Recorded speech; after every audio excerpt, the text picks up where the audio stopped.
नमस्कार, Shriram time news मध्ये मी कैलास सोनवणे आपले हार्दिक स्वागत करतो। सुरुवातीला पाहूया 24 तासातील ताज्या घडामोडी।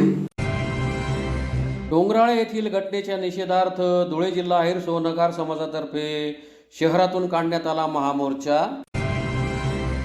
पांझरा नदी काठावरील असलेल्या पंचमुखी हनुमान मंदिरात धाडशी चोरी, सोने चांदीचे दागिन्यासह रोकड असा सुमारे 4.5 लाखांचा मुद्देमाल लंपास। डोंगराळे येथे 4 वर्षीय बालिकेवर झालेल्या अत्याचार व निर्घृण हत्येप्रकरणी नराधामास तात्काळ फाशीची शिक्षा देण्याची मागणी। डोंगराळे येथील 4 वर्षीय बालिकेवर अत्याचार करून खून करणाऱ्या नराधामास फाशीची शिक्षा देण्याची भाजप महिला मोर्चाची मागणी। धुळे जिल्ह्यातील विविध ठिकाणच्या वाळू घाटांकरता पर्यावरण विषयक जाहीर लोकसुनावणीचे आयोजन। कर्णबधिर विद्यार्थ्यांना शिकवणाऱ्या विशेष शिक्षिका सुजाता शंकपाल यांची बदली रद्द करण्याची मागणी। आणि भाजप धुळे शहर पूर्व मंडळ अध्यक्ष पंकज दात्रक यांच्या जनसेवा कार्यालयाचे आमदार अनुप अग्रवाल यांच्या हस्ते करण्यात आले उद्घाटन।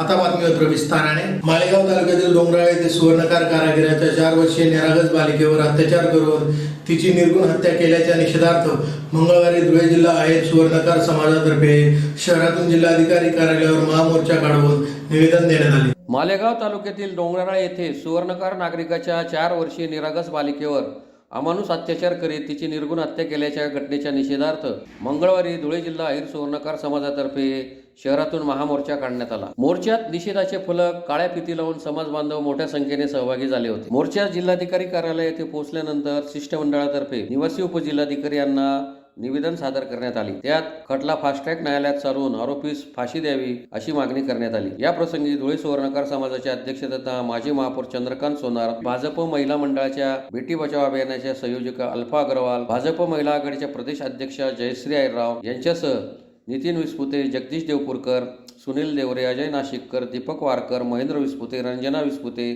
ताराबाई वाकरकर, सुनंदा विस्पुते, ममता देवरे, नंदिनी सोनार, चेतन जडे, रवी सोनार, चंद्रकांत घोडक, मनोज वाघ, गौरव अहिरराव, राम निकुंभ, शिवा थोरात, ॲडव्होकेट अमित दुसाने, नेहा अहिरराव, सुनीता सोनार, मनोज गोडके, मीनाक्षी सोनार, धनंजय सातबाई, गौरव पिंगळे, मेघा देवपूरकर, मेघा विभांडिक आदींसह सुवर्णकार योग संघटनेचे सर्व पदाधिकारी उपस्थित होते। सुवर्णकार कारागीर जगदीश दुसाने यांची 4 वर्षीय मुलगी यज्ञा दुसाने हिच्यावरती गावातीलच आरोपी विजय खैरनार याने रविवार परवाच्या दिवशी तिला काही चॉकलेटचा लालूच दाखवून तिच्यावरती 500 बलात्कार करून तिचा दगडात ठेचून खून केलेला आहे। अशा आरोपीला आमच्या सुवर्णकार कारागीर संघटना धुळे जिल्हा आहे सुवर्णकार समाज धुळ्यातील सर्व शाखेतर्फे अशा आरोपी अशा नराधमास फाशीची शिक्षाही झालीच पाहिजे। त्यासाठी आज आम्ही आता सर्व सुवर्णकार समाज सर्व संघटना मिळून आम्ही कलेक्टर ऑफिसमध्ये निवेदन देण्यासाठी आता 11 वाजता आम्ही जात आहोत। अशा नराधम आरोपीला फाशीची शिक्षा झाली पाहिजे। नराधमास फास्ट ट्रॅक कोर्टामध्ये केस चालवून याला लवकरात लवकर फाशीची शिक्षा देण्यात यावी। त्यासाठी आज आम्ही सर्व सुवर्णकार कारागीर बांधव आमचे कामकाज बंद ठेवून आम्ही आज कलेक्टर ऑफिसला निवेदन देण्यासाठी सर्व सुवर्णकार समाज धुळे जिल्ह्यातील सर्व सुवर्णकार समाज एकटून आज आम्ही अशा घटनेचा तीव्र निषेध करीत आहे आणि अशा या हरामखोरास लवकरात लवकर फाशी शिक्षा झालीच पाहिजे आणि अशा हरामखोराचं वकीलपत्र कुठल्याही वकिलाने घेऊ नये अशी आमच्या धुळे जिल्ह्यातील सुवर्णकार समाजातर्फे मागणी आहे। धुळे शहरातील पांझरा नदी काठावरील असलेल्या पंचमुखी हनुमान मंदिरात मंगळवारी पहाटेच्या सुमारास धाडसी चोरी झाली। यात मंदिरातील सोन्या चांदीचे दागिने आणि रोकड असा सुमारे 4 ते 5 लाखांचा मुद्देमाल चोरट्याने लंपास केला। धुळे शहरातील पांझरा नदी काठी असलेल्या पुरातन पंचमुखी हनुमान मंदिरात मंगळवारी पहाटेच्या सुमारास धाडसी चोरी झाली। मंदिरातील सोने चांदीचे दागिने आणि रोकड असा सुमारे 5 लाखांचा ऐवज चोरट्याने लंपास केला आहे। याबाबत अधिक माहिती अशी की धुळे शहरातील पांझरा नदी काठी महाकाली मंदिराच्या मागील बाजूस फरशी पुलानजीक पंचमुखी हनुमान मंदिर आहे। मंगळवारी पहाटे 3:30 ते 4 वाजेच्या सुमारास चोरट्याने मंदिर फोडले। मंदिराच्या मुख्य दरवाजाचे कुलूप तोडून चोरटा मंदिरात घुसला। त्याने मंदिराच्या गाभाऱ्यातील पंचमुखी हनुमान मूर्तीवरील 22 ग्रॅम वजनाचा सोन्याचा टिळा, 2 ते 3 किलो वजनाचे चांदीचे छत्र, इतर चांदीच्या वस्तू आणि 2 पैकी 1 दानपेटी उचलून पलायन केले. पोलिसांना हूल देण्यासाठी चोरटा हा साडी परिधान करून मंदिरात आला होता. चोरी केल्यानंतर त्याने ती साडी मंदिर परिसरातच फेकून दिली. चोरट्याचे हे कारनामे मंदिरातील सीसीटीव्ही मध्ये कैद झाले आहेत. पहाटे 5 वाजेच्या सुमारास मॉर्निंग वॉक साठी धुळेकर तरुण पांजरा नदीकाठी येतात. मॉर्निंग वॉक करताना या भाविक तरुणांना मंदिराच्या मुख्य दरवाजाची जाळी आणि कुलूप तुटलेली असल्याचे आढळून आले. त्यामुळे त्यांनी या घटनेची माहिती तत्काळ मंदिराचे मुख्य पुजारी शिवकुमार शर्मा यांना दिली. शर्मा यांनी घटनेची माहिती शहर पोलिसांना दिली. घटनेची माहिती मिळताच शहर पोलीस ठाण्याचे पोलीस निरीक्षक दीपक पाटील, पोलीस उपनिरीक्षक नवगिरे, कुंदन पटैत, महेश मोरे, धम्मपाल वाघ, दीपक जगताप, संजय रणदिवे हे घटनास्थळी दाखल झाले. जिल्हा पोलीस अधीक्षक श्रीकांत देवरे, अप्पर पोलीस अधीक्षक अजय देवरे, उपविभागीय पोलीस अधिकारी राजकुमार उपासे, स्थानिक गुन्हे अन्वेषण शाखेचे पोलीस निरीक्षक श्रीराम पवार, सहाय्यक पोलीस निरीक्षक अमित माळी, पोलीस उपनिरीक्षक अमरजित मोरे, संजय पाटील, ठसेतज्ञ सहाय्यक पोलीस निरीक्षक विनोद खरात, पोलीस उपनिरीक्षक धनंजय मोरे, पोलीस उपनिरीक्षक राजू जाधव, दीपक पाटील, विलास रोकडे, वाल्मिक पाटील हे श्वान पथकासह घटनास्थळी दाखल झाले. श्वान पथकातील जय या श्वानाने मंदिरापासून निघून नदी काठापर्यंत आणि तेथून जिल्हाधिकारी निवासस्थानाकडे जाणाऱ्या रस्त्यापर्यंत मंदिरापासून सुमारे 200 फूट अंतरापर्यंतचा माग काढला. पोलिसांनी तपासाला सुरुवात केली. नदीकाठावर शोध घेताना पोलिसांच्या हाती चोरट्याने वापरलेले 2 हॅकसॉ ब्लेड, गुंडाळलेले कपडे आढळले. चोरट्यांनी दानपेटी उचलून इतरत्र कुठेतरी फोडली असावी असा अंदाज आहे. पंचमुखी हनुमान मंदिरात चोरी झाल्याची घटना वाऱ्यासारखी शहरभर पसरली. शंकर शर्मा, सागर चौधरी, सुनील अग्रवाल, श्याम अग्रवाल, निरंजन शर्मा, कमलाकर पाटील, भैया पारेराव यांच्यासह हजारो भाविकांनी मंदिरात धाव घेतली. याबाबत शहर पोलीस ठाण्यात गुन्हा नोंद झाला आहे. पंचमुखी एक मिनिट सर, संजीव कुमार सत्यनारायण शर्मा, पंडित व्यवस्थापक पुजारी, पंचमुखी हनुमानजी मंदिर येथे काल रात्री सुमारे 3.5 ते 4 लाख रुपयाची चोरी झाली. एक सोन्याचा तिलक गेला, ते कमी 1.5 ते 2 तोल्याचा आहे. छत्र होता 1.5 किलो, तो 1.5 किलो चांदीचा. आणि दानपेटी सुमारे 7 ते 8 महिन्यापासून उघडलेली नव्हती. त्याचे 3.5 ते 4 लाख रुपयाच्या वरच चोरी झालेली. मालेगाव तालुक्यातील डोंगराळ येथे 4 वर्षीय बालिकेवर झालेल्या अत्याचार व निर्घृण हत्येप्रकरणी नराधमास तात्काळ फाशीची शिक्षा द्यावी या मागणीसाठी संभाजी ब्रिगेड धुळेतर्फे जिल्हाधिकारी कार्यालयासमोर निदर्शने करून निवेदन देण्यात आले. मालेगाव तालुक्यातील डोंगराळे येथे 4 वर्षीय बालिकेवर झालेल्या अमानुष अत्याचार व निर्घृण हत्येप्रकरणी आरोपीस तात्काळ फाशीची शिक्षा द्यावी या मागणीसाठी संभाजी ब्रिगेड धुळेतर्फे जिल्हाधिकारी कार्यालयासमोर निदर्शने करत जिल्हाधिकाऱ्यांमार्फत मुख्यमंत्र्यांना निवेदन देण्यात आले. निवेदनात म्हटले आहे की एका निरागस बालिकेवर झालेला अत्याचार आणि तिची हत्या प्रकारामुळे संपूर्ण समाजात संताप, भीती आणि असुरक्षिततेचे वातावरण निर्माण झाले आहे. आरोपीचे कृत्य मानवी मूल्यांना काळीमा फासणारे असल्याने त्याच्यावर कायद्यानुसार सर्वात कठोर कारवाई करणे अत्यावश्यक आहे. संघटनेने तपासातील कोणतीही ढिलाई समाज भावनांना धक्का देणारी ठरेल असे सांगत तपास तातडीने पूर्ण करून खटला शीघ्रगती न्यायालयात चालवण्याची मागणी केली आहे. आरोपीस फाशीची शिक्षा दिल्यास भविष्यात अशा प्रकारच्या गंभीर गुन्ह्यांना आळा बसेल आणि समाजात कायद्याबद्दल विश्वास दृढ होईल असेही निवेदनात म्हटले आहे. तसेच पीडित कुटुंबास शासनामार्फत तात्काळ आर्थिक मदत, समुपदेशन आणि सुरक्षा उपलब्ध करून द्यावी अशी मागणीही करण्यात आली आहे. परिसरात महिला व मुलींच्या सुरक्षेसाठी विशेष गस्ती पथके वाढवावी. ही घटना केवळ एका कुटुंबाची नाही तर संपूर्ण समाज मनाला झालेला मोठा आघात असून आरोपीवर कठोर कारवाई करून न्याय देण्याची मागणी करण्यात आली. यावेळी हेमंत भडक, महेश पाटील, बी.ए. पाटील, नाना शिरसट, नंदू आयरराव, अमर परताडे, दिनकर जाधव, मनोज रुईकर, डॉक्टर नागेश पाटील, नितीन जाधव, कैलास देसले, भूषण बागुल, अशोक जाधव, उदय पवार, श्याम बोरसे, जितेंद्र पाटील, विकास जेवरक आदी उपस्थित होते. मालेगाव तालुक्यातील डोंगराळे येथील 5 वर्षीय चिमुकलीवरती अमानुषपणे बलात्कार करून तिचा निर्गुणपणे खून करण्यात आला. या खुनाचा व या बलात्काराचा संभाजी ब्रिगेड धुळे जिल्ह्यातर्फे आम्ही जाहीर निषेध व्यक्त करत आहोत. या आरोपीला फास्ट ट्रॅक कोर्ट चालवून लवकर फाशी देण्यात यावी व अशा अमानुष कृत्य पुढे घडू नये यासाठी शासनाने खबरदारी घ्यावी. पण संपूर्ण भारतामध्ये या अत्याचारामुळे खळबळ माजलेली आहे आणि अशा अत्याचारामुळे दिवसेंदिवस सामाजिक संतुलन बिघडत चाललेले आहे. सर्व समाजातील नागरिकांनी व समाजाने जागृत राहायला पाहिजे. अशा घटना पुन्हा घडू नये अशी आम्ही सर्वांना आवाहन करतो आणि या प्रकारचे निवेदन आम्ही माननीय मुख्यमंत्री साहेब देवेंद्र फडणवीस यांना आम्ही कलेक्टर साहेबांना देत आहेत. आम्ही या निवेदनाचं यामध्ये लवकर लवकर फास्ट ट्रॅक कोर्ट लावून यांनी लवकर लवकर या व्यक्तीस फाशी द्यावी अशी आम्ही या निवेदनावर मागणी करत आहोत। मालेगाव तालुक्यातील डोंगराळ येथील 4 वर्षीय बालिकेवर अत्याचार करून निर्गुण खून करणाऱ्या नराधमास फाशीची शिक्षा झाली पाहिजे या मागणीसाठी भाजप महिला मोर्चा धुळेतर्फे जिल्हाधिकारी कार्यालयासमोर निदर्शने करून निवेदन देण्यात आले। मालेगाव तालुक्यातील डोंगराळ येथे एका 4 वर्षीय बालिकेवर अत्याचार करून तिचा खून करणाऱ्या नराधमास फाशीची शिक्षा झाली पाहिजे या मागणीसाठी भाजप महिला मोर्चातर्फे जिल्हाधिकारी कार्यालयासमोर निदर्शने करून निवेदन देण्यात आले आहे। निवेदनात म्हटले आहे की डोंगराळ येथे दिनांक 16 नोव्हेंबर 2025 रोजी माणुसकीला काळीमा फासणारी घटना घडली। एका नराधमाने 4 वर्षीय बालिकेवर अत्याचार करून निर्घृणपणे हत्या केली व निर्जन ठिकाणी फेकून दिले। अशा नराधम हरामखोराला फाशीची शिक्षा झाली पाहिजे, लवकरात लवकर न्याय मिळावा अशी मागणी निवेदनाद्वारे करण्यात आली आहे। यावेळी भाजप महिला मोर्चा अध्यक्षा आरती पवार, माजी महापौर कल्याणी अंपळ, वैशाली सिरसाट, मोहिनी दात्रक, संगीता पोद्दार, मनीषा जांभळे, दीपाली बडगुजर, मनीषा वाघ, संगीता चौधरी, भाग्यश्री विभांडी, ममताबाई नेरकर, योगिता बागुल, सुवर्णा बडगुजर, स्नेहल जाधव, प्रभावती शिंदे, वैभवी दुसाने, छाया पाटील, रोहिणी चव्हाण आदी उपस्थित होते। डोंगराळे गावामध्ये अतिशय मानवतेला काळीमा फासणारी घटना घडलेली आहे। अतिशय क्रूर असा बालिकेचा खून करण्यात आलेला आहे। बालिकावर अत्याचार करून त्या नराधमाने तिला मारून टाकलेला आहे।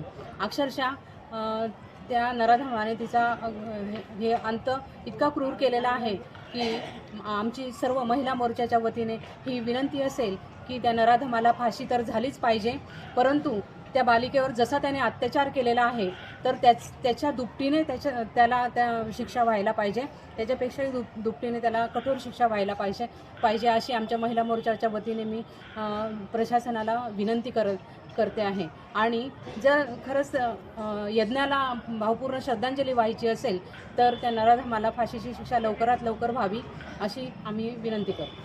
धुळे जिल्ह्यातील धुळे, साक्री, शिरपूर आणि शिंदखेडा तहसीलमध्ये असलेल्या विविध ठिकाणच्या वाळू गाठांकरिता महाराष्ट्र प्रदूषण नियंत्रण मंडळातर्फे जिल्हाधिकारी कार्यालयातील नियोजन सभागृहात पर्यावरण विषयक जाहीर लोकसुनावणीचे मंगळवारी आयोजन करण्यात आले होते।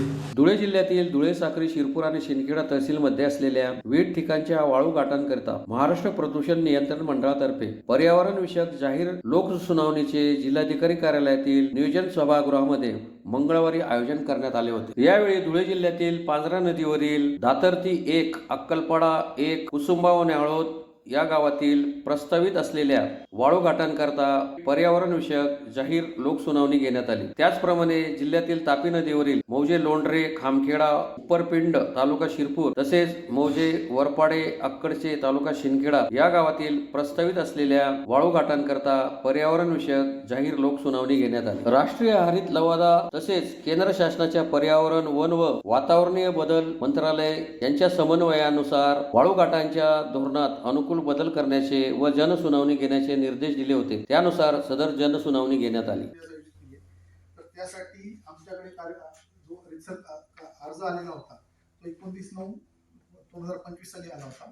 तर त्या अनुषंगाने माननीय जिल्हाधिकारी महोदय यांच्या मान्यतेने 18 नोव्हेंबर 2025 तारीख निश्चित करण्यात आली व त्याबाबत 15 ऑक्टोबर 2025 ला दैनिक लोकमत मराठी आणि द टाइम्स ऑफ इंडिया हे इंग्रजी वृत्तपत्रामध्ये याबाबत आपण जाहिरातीची देण्यात आली होती आणि ही जी अधिसूचना जाहीर केली तर त्या अनुषंगाने सदर वाळू घाटांबाबत प्रारूप पर्यावरण व्यवस्थापनाच्या अहवालाच्या प्रती मराठी व इंग्रजी या दोन्ही भाषांमध्ये शासनाची जी काही कार्यालय जसं जिल्हाधिकारी कार्यालय धुळे, जिल्हा उद्योग केंद्र धुळे, जिल्हा परिषद कार्यालय धुळे, उपविभागीय कार्यालय धुळे आणि शिरपूर, तहसीलदार ऑफिस कार्यालय साक्री, धुळे, शिंदखेडा, शिरपूर आणि ग्रामसेवक किंवा ग्रामपंचायतीचे कार्यालय दातर्ती, अक्कलपाडा, साक्री तालुक्यातली, कुसुंबा व न्याळोद ही धुळे तालुक्यातली, त्यानंतर लोंढरे, खामखेडा आणि उपरपिंड ही शिरपूर तालुक्यातली गावं आणि वरपाडे नाकडची शिंदखेडा तालुक्यातली गावं या ठिकाणी महाराष्ट्र प्रदूषण नियंत्रण मंडळ धुळे कार्यालय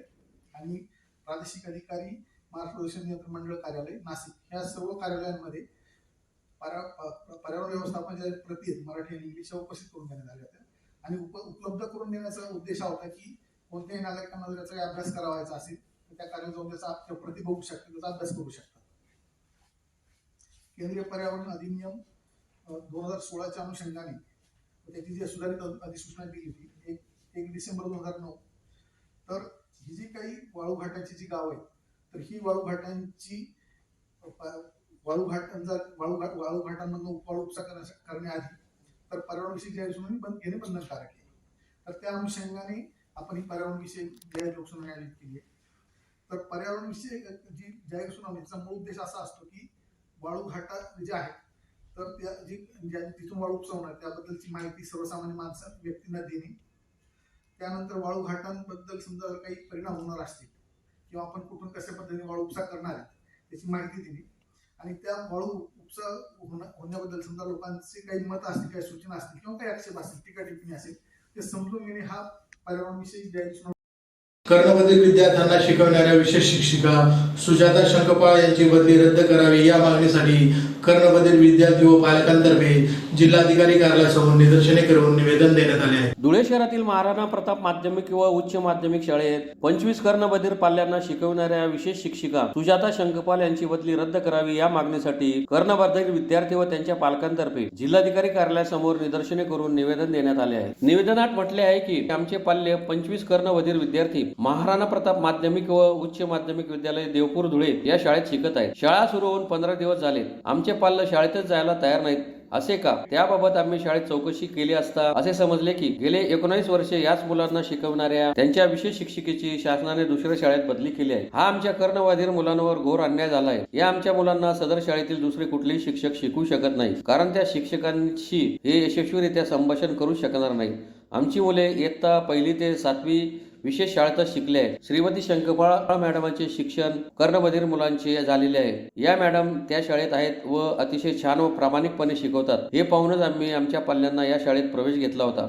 मुलांना चांगले शिक्षण मिळावे म्हणून आम्ही मुलांसाठी शाळेजवळील घर भाड्याने घेतले आहे. रूमवर राहणाऱ्या मुलांना दरमहा 3,500 रुपये खर्च आहे. चांगल्या शिक्षणासाठी त्यांचा खर्च आम्ही स्वीकारला आहे. त्यामुळे आमची मागणी आहे की आमच्या दिव्यांग पाल्यांसाठी सकारात्मक विचार करून निर्णय घ्यावा व विशेष शिक्षिका शंकपाळ यांची प्रतिकार्य नियुक्ती महाराणा प्रताप माध्यमिक विद्यालयातच करावी. जर असे न झाल्यास आमच्या कर्णबधीर विद्यार्थ्यांचे शैक्षणिक नुकसान झाले तर त्यास आपण व मुख्य कार्यकारी अधिकारी, शिक्षणाधिकारी प्राथमिक हे जबाबदार राहतील असे निवेदनात नमूद करण्यात आले आहे. यावेळी कर्णबधीर विद्यार्थी एकनाथ पाटील, जुनेद अली, बरकत अली खान, प्रवीण महाजन, उदय पाटील, यश भंडारी, वैभव पाटील, दीपक तेली, सई देवरे, पूर्णा सोमवंशी, दीप्ती जावडेकर, डिंपल देसले, नमिरा मजद शहा, यशोदीप जगताप, मयूर गवळी, रितेश बोरसे, निवृत्ती क्षीरसागर, तेजस सोनकुटे, यश गोरख, रिपीट अहमद अली सय्यद, रेहान मन्यार, गोपाळ वळवी, अश्विन पदमोर, प्रेरणा कुंभार, रितेश भांबरे, आयशा खाटिक यांच्यासह त्यांचे पालक उपस्थित होते. मी श्रीमती सुजाता हिमतराव शंकपाळ गेले 20 वर्ष झाले महाराणा प्रताप माध्यमिक विद्यालयामध्ये कर्णबधीर विद्यार्थ्यांना शिकवत होते. माझं त्यांचं शिक्षण झालेलं आहे, त्यांचं BEd झालेलं आहे. आज माझी विशेष शिक्षकांच्या समायोजनाच्या प्रक्रियेमध्ये माझी बदली मोहाडी डांगरी येथे केलेली आहे. मी त्यावेळेला CO साहेबांना पण विनंती केली होती की माझ्या शाळेत आज रोजी 25 कर्णबधीर विद्यार्थी शिकत आहेत, तर माझी तिकडे बदली करू नका, मला प्रतिनियुक्ती माझ्या शाळेतच द्या. पण त्यांनी माझं म्हणणं काही ऐकून घेतलेलं नाही. मग आज पालकांचे वारंवार फोन यायला लागले की आमचे मुलं शाळेत का जात नाही. त्यावेळेला पालकांना कळलं की माझी बदली करून टाकलेली आहे आणि माझी बदली केली आहे समजल्यावर मुलं शाळेत जायला तयारच नव्हते. त्या संदर्भात आम्ही कालही आलो होतो. आज आम्हाला स्वतः जिल्हाधिकारी मॅडम भेटल्या, त्यांनी आम्हाला सकारात्मक प्रतिसाद दिला. त्या म्हटल्या की आम्ही मुलांचा विचार करता तुम्हाला त्याच शाळेत ठेवण्याचा नक्कीच प्रयत्न करू. भारतीय जनता पार्टी धुळे शहर पूर्व मंडळ अध्यक्ष पंकज दात्रक यांच्या जनसेवा कार्यालयाचे शहराचे आमदार अनुप अग्रवाल यांच्या हस्ते फीत कापून उद्घाटन करण्यात आले. धुळे शहरातील भाजप धुळे शहर पूर्व मंडळ अध्यक्ष पंकज दात्रक यांच्या जनसेवा कार्यालयाचे उद्घाटन शहराचे आमदार अनुप अग्रवाल यांच्या हस्ते संपन्न झाले. कार्यक्रमाच्या अध्यक्षस्थानी माजी खासदार डॉक्टर सुभाष भामरे उपस्थित होते. आमदार अनुप अग्रवाल व उपस्थित मान्यवर यांच्या हस्ते फीत कापून जनसेवा कार्यालयाचे उद्घाटन करण्यात आले. यावेळी उपस्थित मान्यवरांचा सत्कार समारंभाचा कार्यक्रमही संपन्न झाला. या प्रसंगी आमदार अनुप अग्रवाल, माजी खासदार डॉक्टर सुभाष भामरे, धुळे महानगर जिल्हाध्यक्ष गजेंद्र आंपळकर, महेश बिस्तरी, पंकज दात्रक, मोहिनी दात्रक, जयश्री आयरराव, बबन थोरात यांच्यासह भाजप पदाधिकारी व कार्यकर्ते मोठ्या संख्येने उपस्थित होते. आज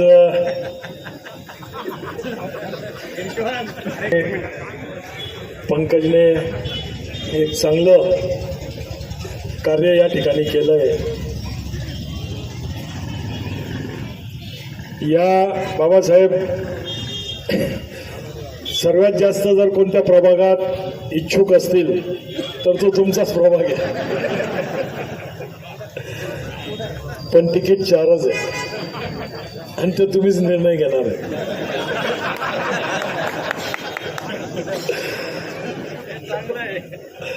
तर अतिशय चांगलं काम या ठिकाणी पंकजच्या माध्यमातून हिंदुत्ववादी एक युवा चेहरा या ठिकाणी आहे, चांगलं काम करतो. खूप खूप शुभेच्छा देतो पंकज. उद्यापासून तुझी जी मनातली इच्छा होती 80 फुटी रोडचं अतिक्रमण ते तोडायला सुरुवात होते. उद्या सकाळपासून अतिक्रमण तोडायची मोहीम चालू होईल. आज अनाउन्समेंट झाली आहे आणि तो एक व्हिडिओ व्हायरल होत होता, पतंग पतंग ओढत होते. तर तसा काहीच प्रकार नाही आहे. मी या डिवायडरचं जे मुंडकेंनी सुशोभीकरण केलं आणि त्याचा वाढदिवस होता बाबासाहेब, त्या वाढदिवसानिमित्त आलेलो होतो आणि जात होतो माझ्या ऑफिसला. तर 5 सीटवाले जल्लोष करत होते. ट्रॅफिक होती. माझी गाडी बघून पतंग पतंग पतंग पतंग ओढत होते. मी काच उघडला आणि त्यांना सांगितलं पतंग केव्हाची कापून टाकलेली आहे, ती शिल्लकच राहिलेली नाही. तर तसं काही अनुचित प्रकार त्या ठिकाणी घडला नव्हता. लहान लहान मुलं होते ज्यांना काहीच समजत नाही, परंतु सकाळ संध्याकाळ त्यांच्या डोक्यात ते बिंबवलं जातं, तसा तो प्रकार होता. आनंद आहे आपल्याला, 5 सीटवालेही आनंद करतात, 202 वाले आणि कुठं 5 वाले, परंतु चांगलं आहे. लवकरच माजी आमदार फारुख शाह यांचं जे अतिक्रमणित घर आहे कोर्टाने ते तोडायचेही आदेश देऊन टाकले.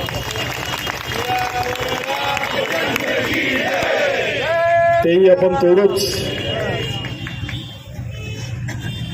सुशिनाला सुद्धा आपण लवकरच साफ करणार आहोत. काही टेक्निकल प्रॉब्लेम आले नाही तर 14 तारखेला आज सुशिनालाचा मुहूर्त होता, परंतु कोर्टाने 17 तारखेपर्यंत थांबायला सांगितलंय. हायकोर्टाने 17ला त्याच्यावर हायकोर्ट निर्णय देणार आहे. तो निर्णय आल्यानंतर आपण नक्कीच सुशिनालाही जी गडार झालेली आहे ती पांजरा नदीसारखी कशी मोठी होईल हे सुद्धा आपण त्या ठिकाणी बघणार आहोत. लवकरच या ज्या तारा दिसत आहेत बाबासाहेब, या सुद्धा आपण अंडरग्राऊंड करत आहोत. पहिला फेज आपण पूर्ण आग्रा रोड घेतलेला आहे. त्याचं काम उद्या सकाळपासून जेवढ्याही या तारा आहेत हाय टेन्शनच्या सोडून 11 kVच्या सोडून बाकी ज्या LTच्या तारा आहेत त्या सर्व तारा नगावबारीपासून तर गुरुद्वारापर्यंत आपण अंडरग्राऊंड करतोय. उद्यापासून ते काम सुद्धा चालू होऊन जाणार आहे. असे भरपूर कामं आपण करतोय. लवकरच गौरंग पाणीच्या टाकीचा मॉल जो 40 कोटीचा आपण बनवतोय त्याचं भूमिपूजन पालकमंत्र्यांना जसं वेळ मिळेल इलेक्शन पासून तसंच आपण त्याचं भूमिपूजन करणार आहोत. 51 शक्तीपीठचंही भूमिपूजन त्याच्या 2 दिवसानंतर, टावर गार्डनचं ओपनिंग 2 दिवसानंतर. कामच कामं आहेत.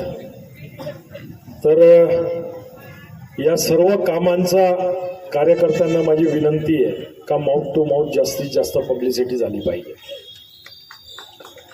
आपण हे जेवढेही पोल आहेत शहरात घुसल्याबरोबर गंजलेले बंगलेले पोल दिसतात आपल्याला, त्या सर्व पोलला जय श्रीराम दिसेल. तुम्हाला लाइटिंग दिसेल आणि त्याच्यावर जय श्रीराम लिहिलेलं दिसेल. भरपूर कामं आपण करणार आहोत. महिन्याभरात त्या कामांना सुरुवात सुद्धा होते. आग्रा रोडवरती बालाजीचा रथ जातो आपला. 300 किलोचा एक पोल बालाजीच्या डिझाईनचा आपण त्या ठिकाणी लावतोय. असे जवळपास 136 पोल आपण लावतोय आणि एक पोलचं वजन 300 किलो आहे. म्हणजे अंगातल्या सफारीने येऊन मोजून घ्यायचं ते गाड्यान तर दिसलंच नाही आपल्याला. छत्रपतींचं स्मारक 23 तारखेला भव्य मिरवणुकीच्या द्वारे त्या ठिकाणी आपण याच 23ला आपल्या विधानसभेच्या इलेक्शनला 1 वर्ष पूर्ण होईल त्याच दिवशी स्मारक तिथं बसवून टाकू आपण. कोर्टात गेलेत, हायकोर्टात याचिका दाखल केली आहे. उबाठा गँग, त्यांचे सरदार, कोर्टाने जास्त लक्ष दिलं नाही तर सुप्रीम कोर्टात गेले. सुप्रीम कोर्टाला बाबासाहेब विनंती केली त्यांनी का हायकोर्टाला सांगा ताबडतोब तारीख चालवायला. हायकोर्टाने 27 तारीखची 13 तारीख दिली. 13ला स्वतः उभे राहिले आणि म्हणे आम्हाला अजून पुढची तारीख द्या. हायकोर्टाने भरपूर झापलं त्यांना. 3 तारीख दिलेली पुढच्या महिन्याची. त्याच्या पहिले आपलं स्मारक पुतळा होऊन जाईल, टेन्शन नाही. आपण त्या ठिकाणी स्मारक बसवू. आणि माझी विनंती राहील का 23 तारखेला नगावबारीपासून तर छत्रपती शिवाजी महाराज स्मारक, मनोर चौक, थिएटर इथपर्यंत आपल्याला मिरवणूक काढायची आहे. तरी तमाम हिंदूंनी मोठ्या संख्येने त्या मिरवणुकीत सामील व्हावं ही आपल्या सर्वांना विनंती करतो. सर्व महिलांनी भगव्या साडीमध्ये फेटे बांधून मोठ्या संख्येने त्या ठिकाणी त्या मिरवणुकीत आपल्याला सर्वांना उपस्थित राहायचं आहे एवढंच विनंती करतो. आणि पंकजला पुन्हा खूप खूप शुभेच्छा देतो. जय श्रीराम. पुन्हा एक नजर ठळक घडामोडींवर. डोंगराळे येथील घटनेच्या निषेधार्थ धुळे जिल्हा अहिर सोनकार समाजातर्फे शहरातून काढण्यात आला महामोर्चा. पांझरा नदी काठावरील असलेल्या पंचमुखी हनुमान मंदिरात धाडशी चोरी. सोने चांदीचे दागिन्यासह रोकड असा सुमारे 4.5 लाखांचा मुद्देमाल लंपास. डोंगराळे येथे 4 वर्षीय बालिकेवर झालेल्या अत्याचार व निर्घुण हत्येप्रकरणी नराधामास तात्काळ फाशीची शिक्षा देण्याची मागणी. डोंगराळे येथील 4 वर्षीय बालिकेवर अत्याचार करून खून करणाऱ्या नराधामास फाशीची शिक्षा देण्याची भाजप महिला मोर्चाची मागणी. धुळे जिल्ह्यातील विविध ठिकाणच्या वाळू घाटांकरता पर्यावरण विषयक जाहीर लोकसुनावणीचे आयोजन. कर्णबधिर विद्यार्थ्यांना शिकवणाऱ्या विशेष शिक्षिका सुजाता शंकपाल यांची बदली रद्द करण्याची मागणी. आणि भाजप धुळे शहर पूर्व मंडळ अध्यक्ष पंकज दात्रक यांच्या जनसेवा कार्यालयाचे आमदार अनुप अग्रवाल यांच्या हस्ते करण्यात आले उद्घाटन. याचबरोबर श्रीराम टाइम न्यूजचे बातमीपत्र संपले. दिवसभरातील ताज्या घडामोडींसाठी पाहत राहा श्रीराम टाइम न्यूज. भेटूया पुढील प्रसारणात. तोपर्यंत नमस्कार.